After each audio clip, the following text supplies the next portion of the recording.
Welcome back. I'm Kim Bailey. She's Fulyana Osborne. This is Inside Exec. Today we're going to revisit a topic that we have talked about before. We're going to look at it from a couple of different angles, and that is about presenting to senior executives.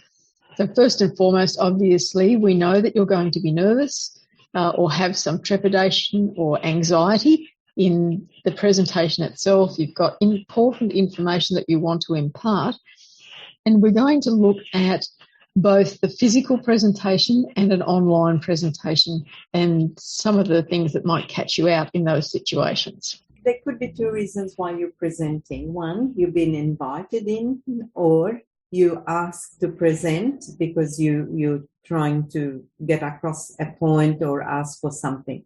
It's like with everything, prepare, and then know your audience. So in this case, it's a senior management. That they really normally got 3 million things on their plate at once. Their attention span is spread, so you want to get the maximum out of that.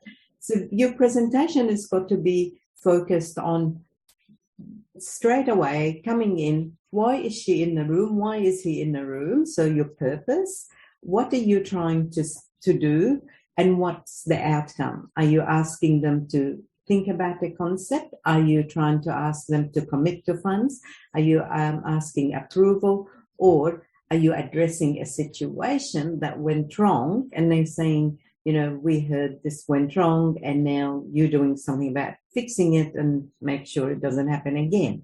Whatever it is, make sure that you communicate all of those things in a presentation format and very clear and very succinctly.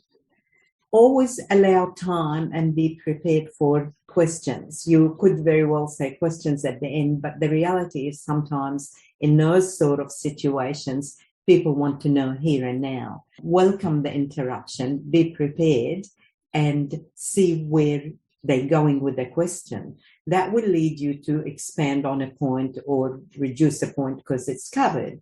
So it's the normal presentation techniques. It's the normal knowing your audience, prepare, make sure you start off with the summary and outcome, if you like, and what you expected. So you've got their attention.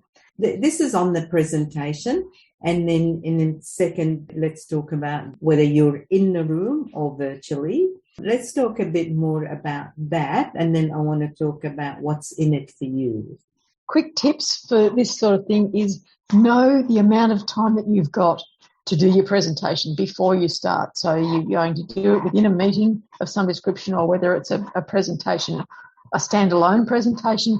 Know exactly how much time you've got or you have been allocated for this particular presentation and stick to it. Because the worst thing you can do with this group of people is go over time.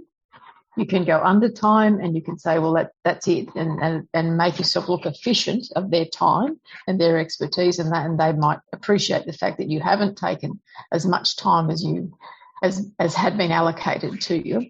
So know the timing and really stick to the timing and understand how long your presentation is going to take in terms of that timing. So you've got to practice it, as Fulyana said, and you've got to time yourself, not think, oh, well, that was about the right time. Actually time yourself so that you give yourself the right amount of time for the important parts of your presentation. In the terms of the presentation format, it's the same as I would say to anyone, whatever you are doing, regardless of the length of time, tell them what you're going to tell them, and then tell them what you told them. If they listen to nothing else, they get the summary at the beginning, or if they're not switched on through all of that and they just hear the end bit, they get the summary at the end. So it's tell them what you're going to tell them, and then tell them what you told them. I think that's probably the major points that I wanted to put forward in terms of overall presentation. And now we might go back and talk about the difference between in-person and online, because sometimes in these times, we're going to have to do these presentations online, and we've warned you before about your online presence and about getting the Zoom or the Skype meeting the right way, or whatever it is, whatever system you're using. But we will remind you again in terms of the background that you've got. If you're doing it from home, or doing it from another, then you make sure that the background isn't distracting. I'm not saying have it plain necessarily, but make sure it's not distracting and there's not movement behind you of any kind. It might just be a curtain moving in the background, but it will be distracting for someone who's trying to listen to what you've got to say. Biggest issue I see at the moment is about the position of the camera. So do a practice run. Know the position of the camera, because if you are sitting too high on your chair and you're using a laptop, for example, then mostly what people are seeing is up your nose or your throat, and that doesn't help with a presentation. Aligned with that is where the camera is positioned on your machine. So if you look at the camera rather than at the screen. We all have a tendency to look at the screen, at the person that we can see on the screen or the people we can see on the screen. What that looks like from the other end is that you're looking sideways. It doesn't look like, because you're not looking at the camera. So the camera's just seeing the side view of where your eyes are going. So be aware of that as well. And all of this comes back to having a look at what you look like and understanding that what you see on the screen is what everyone can see. So they can see as wide as the screen is. They can see up your nose if needs be. Now, you won't see this on video. I'm doing all of these signals on the video, but on the call, just be aware of those things, where the camera is, where you're looking, and what the background is like. Lastly, on that is the distance that you are from the camera. So if you're doing a presentation where you're showing something, so you might have a whiteboard behind you and you want to show some information on the whiteboard, you might have a model of something that you want to show. And so you think, well, I'll put that on the table and I'll stand behind it. Just be aware of once again, what people can see on their screen. So if it's not close enough, they can't see you, they can't see what you're doing. And my suggestion for that is to have two accounts, to have two cameras, so that you can switch from one to the other, so they can see the model or the item that you want to show them on one screen, and then they can see you talking on another screen. And that's just a matter of you getting two links from the person who's running the meeting and having two devices. So you might have a phone and you might have a laptop that you're using, and just switching the view from one to the other so that people can see what you're doing as well as hear what you're saying. They're my tips. These are very useful because I have to keep reminding myself as well, and we talk about it between ourselves, and Kim and I guide each other as well, which is really good. Now, one very, very important thing, a couple of key things, when you're presenting, there is the side benefit, if I could call it that, and a very, very key one, and that is, this is your opportunity for the senior management team to see you directly.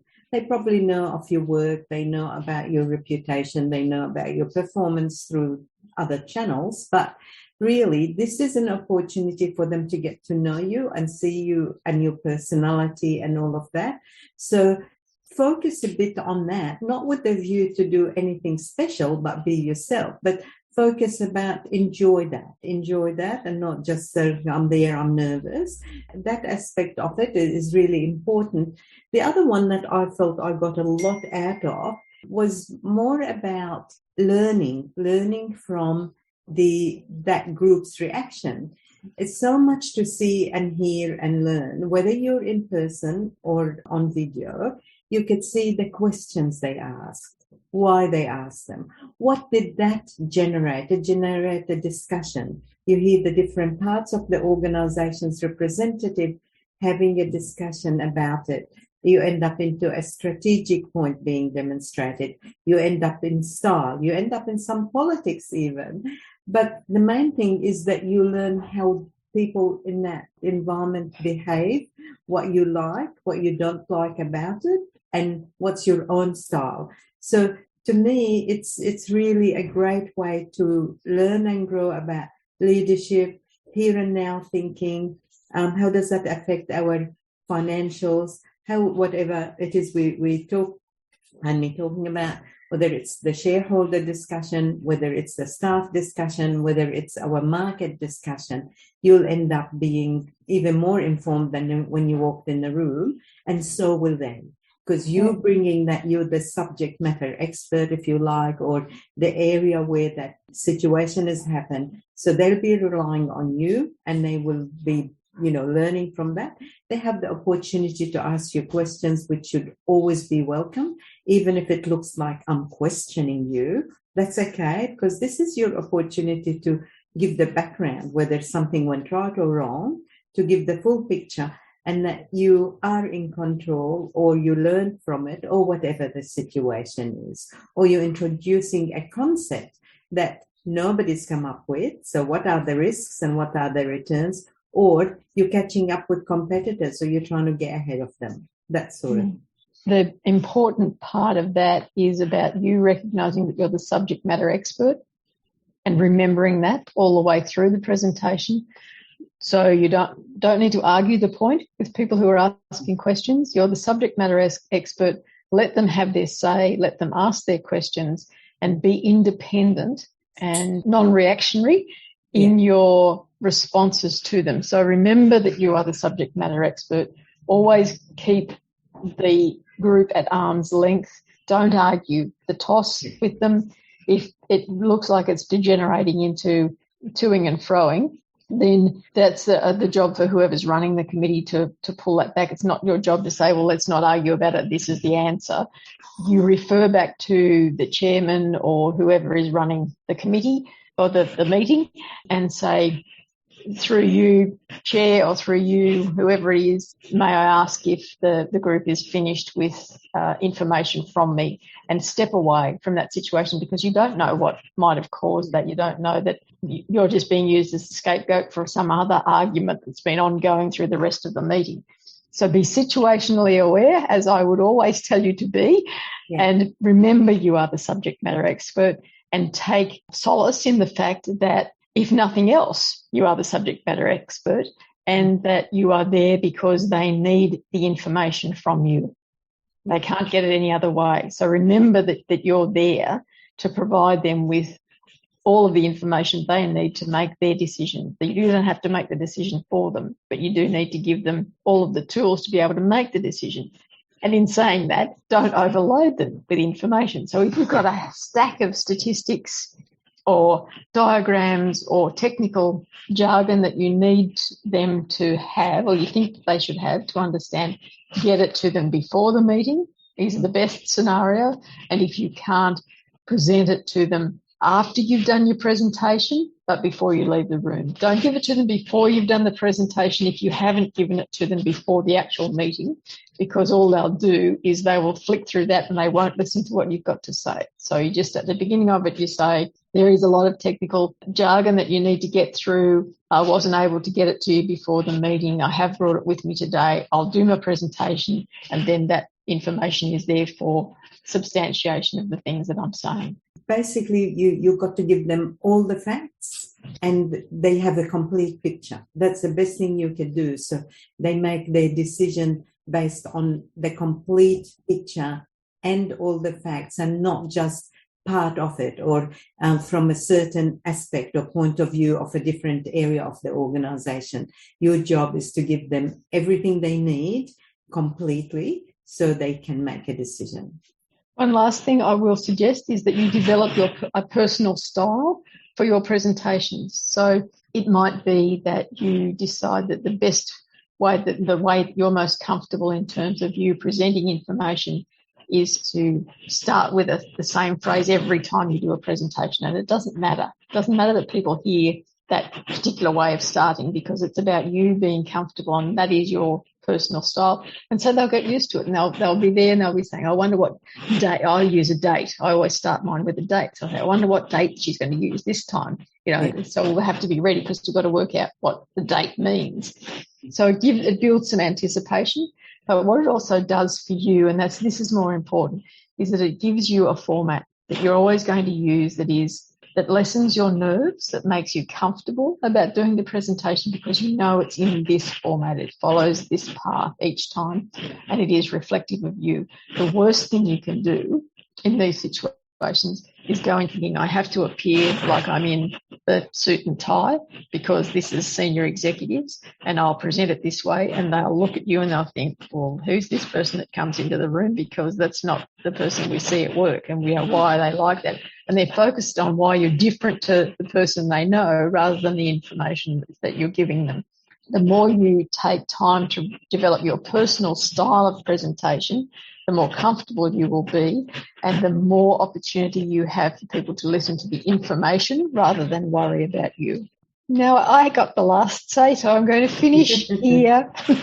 There we have it, our take on presenting for senior executives, whether it's online or in person. For now, I'm Kim Bailey. She's Fulyana Osborne. This is Inside Exec.